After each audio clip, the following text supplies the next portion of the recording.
Une roche est un matériau solide, en général formé d'un assemblage de minéraux. Les roches sont constituées de minéraux. Les minéraux sont constitués d'éléments chimiques. Une roche peut être constituée d'une ou de plusieurs espèces minérales. Exemple, granit, marbre, calcite, etc. Les différents types de roches. Il y a 3 types de roches. Les roches magmatiques, les roches métamorphiques et les roches sédimentaires. Les roches sédimentaires sont des roches qui résultent de processus d'altération superficielle. Les roches magmatiques se forment quand un magma se refroidit et se solidifie avec ou sans cristallisation complète des minéraux le composant. Une roche métamorphique.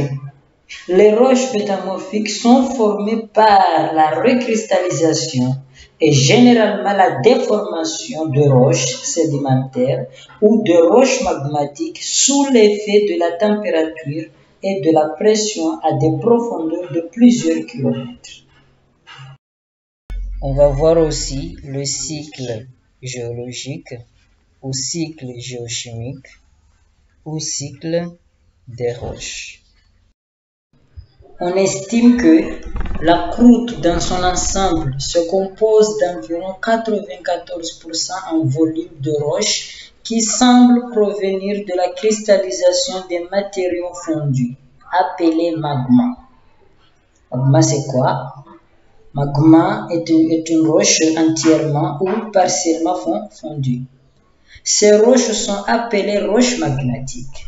Vu leur importance, un point d'entrée logique dans le cycle géologique, le magma se solidifie le plus souvent par cristallisation, parfois par vitrification, pour former une roche ignée. L'étape suivante du cycle consiste dans la remontée, souvent très lente, parfois rapide, de cette roche ignée vers la surface.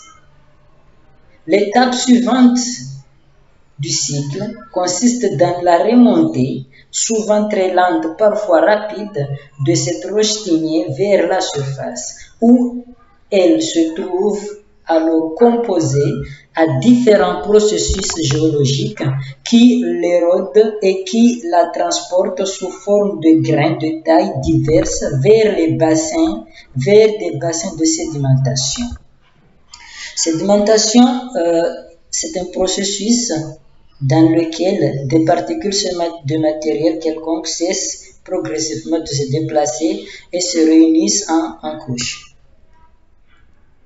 Pour s'y retrouver finalement sous forme de sédiments, sous l'effet de leur propre poids, ainsi que par des réactions chimiques entre grains en présence d'eau qui assurent une certaine cimentation. Cimentation, c'est quand on parle, cimentation, c'est le processus regroupé sur le vocable général de diagenèse. Donc, sous l'effet de leur propre poids, ainsi que par des réactions chimiques entre grains en présence d'eau qui assurent une certaine cimentation, les sédiments se consolident et deviennent des roches compactes appelées roches sédimentaires. On estime que la croûte se compose actuellement de près de 6% de ces roches. À cause de la mobilité des couches externes de la Terre, autrement dit à cause des mouvements des plaques lithosphériques, les roches sédimentaires ne restent généralement pas en place au fond d'une mer ou d'un océan très longtemps. À l'échelle géologique qui compte en dizaines et centaines de millions d'années, parfois des couches horizontales ou subhorizontales, des couches sédimentaires émergent par eustasie. Quand on parle de eustasie, c'est la variation du niveau moyen des mers, à ne pas confondre avec les eustasies, car les eustasies, c'est un facteur qui contrôle l'épaisseur de la tranche d'eau et donc principalement l'extension latérale du bassin. C'est un phénomène aussi cyclique de lente montée et descente du niveau marin. Elles sont accrétées.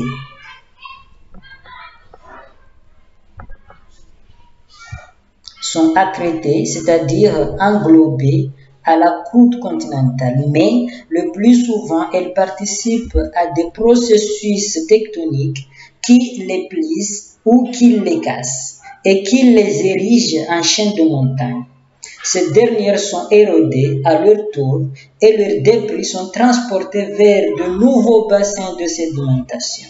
D'autres fois, au cours des temps géologiques, des processus tectoniques enfouissent les roches sédimentaires à des profondeurs appréciables sous la surface, notamment à l'intérieur des chaînes de montagne. Ces roches sédimentaires sont alors soumises à des pressions et des températures élevées et subissent à leur tour une transformation importante dans leur forme et leurs propriétés physiques, tout en conservant généralement la même composition chimique globale.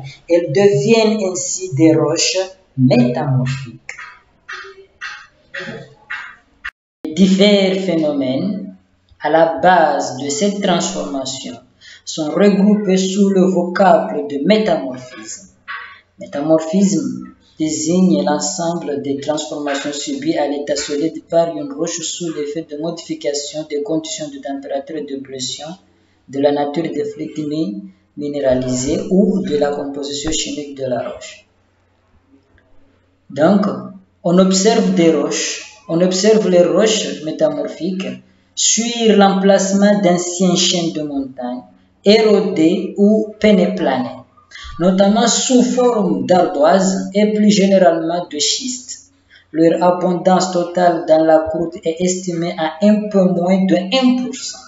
Donc, toutefois, la plupart des roches métamorphiques ne sont jamais exposées en surface, mais retournent vers les grandes profondeurs pour devenir du magma recyclé, appelé phénomène d'anatexie, bouclant ainsi le cycle géologique.